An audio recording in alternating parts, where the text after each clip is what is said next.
The Summit of Unity and Division.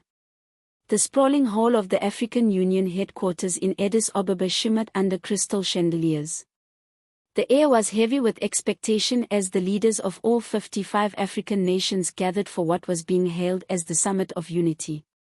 The agenda, a vote to either advance the African Continental Free Trade Area (AfCFTA) with strict timelines for implementation or delay it by 5 years to allow struggling economies to prepare. North Africa's pragmatic stance. President Kamal Aziz of Egypt opened the discussions. He praised the vision of AfCFTA but raised concerns. Our economies in North Africa, Egypt, Algeria, Morocco, Tunisia have established strong trade networks with Europe and the Middle East.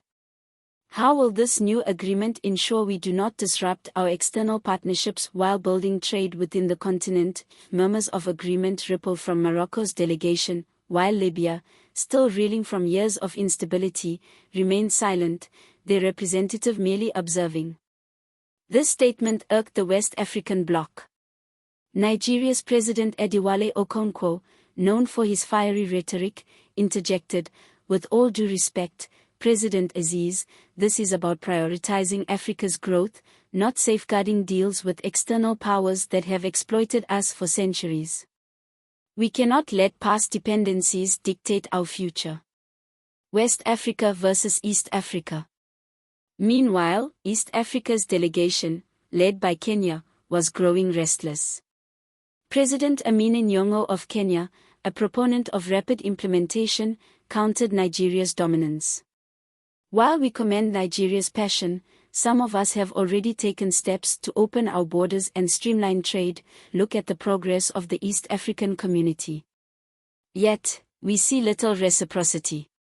Nigeria, your closed border policies contradict the very essence of this agreement. Ghana and Senegal backed Nigeria, while Rwanda and Uganda firmly supported Kenya's view. Tanzania's president, ever diplomatic, urged calm, but cracks were forming. Southern Africa's calculated approach. South Africa's delegation, led by President Thandai Makona, sought to position themselves as mediators. "This is not a competition of who's more prepared," she began. "South Africa supports AfCFTA because it aligns with our long-term vision. But we must address the genuine fears of smaller economies. Eswatini, Lesotho, Malawi, how can we ensure they are not swallowed by stronger players?" Zimbabwe's president chimed in, "And what of sanctions? How can we benefit from free trade when international restrictions stifle our growth?" Zambia and Botswana nodded in agreement, while Namibia offered quiet solidarity. Central Africa's lingering woes. Central Africa's leaders, particularly those of Chad, the Central African Republic, and the Democratic Republic of Congo, raised alarm bells about persistent instability. How do we trade freely when roads connecting our regions are riddled with insecurity? Are we not putting the cart before the horse?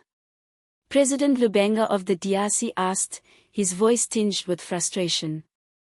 Angola, often caught between Southern and Central African alliances, urged investments in infrastructure before implementation. Cameroon, however, sided cautiously with Nigeria, seeing economic integration as a way to stabilize its economy. Horn of Africa's battle over sovereignty. As the debate raged, Somalia's president, Faduma Oli, raised a hand. "Integration is vital," she said, "but for nations like mine, where sovereignty is constantly tested by internal conflict, how do we safeguard our autonomy in such agreements?" Ethiopia's prime minister, whose nation hosted the summit, found himself in an awkward position, advocating for the agreement but understanding Somalia's hesitation. Eritrea's delegation remained characteristically aloof, while Djibouti argued passionately for the deal, highlighting its strategic position as a gateway for trade. The Sahel's cry for unity. From the Sahel, nations like Mali, Niger, and Burkina Faso painted a sobering picture. "Our economies are intertwined with survival," Mali's leader stated. The trade we speak of is not luxury goods but necessities, grain, medicine, fuel. AFCFTA must address these disparities or risk deepening them. The plot twist. As the summit neared its climax, whispers spread of a leaked document, a memorandum from a foreign power urging select African nations to stall AFCFTA. The memorandum, allegedly from a European conglomerate, warned of economic repercussions should African nations reduce reliance on external trade. The revelation sent shockwaves through the hall. President Okonkwo of Nigeria slammed his fist on the table. This is the very meddling we seek to escape. Are we so easily swayed by threats that we abandon our destiny? Egypt's president, caught off guard, denied any knowledge, but suspicion fell on North African nations with strong European ties. South Africa's President Makona took the floor, her voice calm but resolute. Let this be the lesson we carry forward: division serves only those who wish to see us fail. Today, we must decide, are we 55 fragmented states, or are we one Africa? The unlikely alliance. In an unprecedented move, smaller nations like Seychelles, Cape Verde, and Comoros banded together, proposing a compromise, phased implementation based on regional readiness but with strict accountability measures. This plan found unexpected allies in Ghana, Tanzania, and even Algeria, bridging the divide. The vote. As the clock struck midnight, the leaders cast their votes. The decision was clear: AFCFTA would proceed with a phased approach, regional support mechanisms, and a commitment to infrastructure development. Epilogue. The Summit of Unity ended not in perfect harmony but in progress.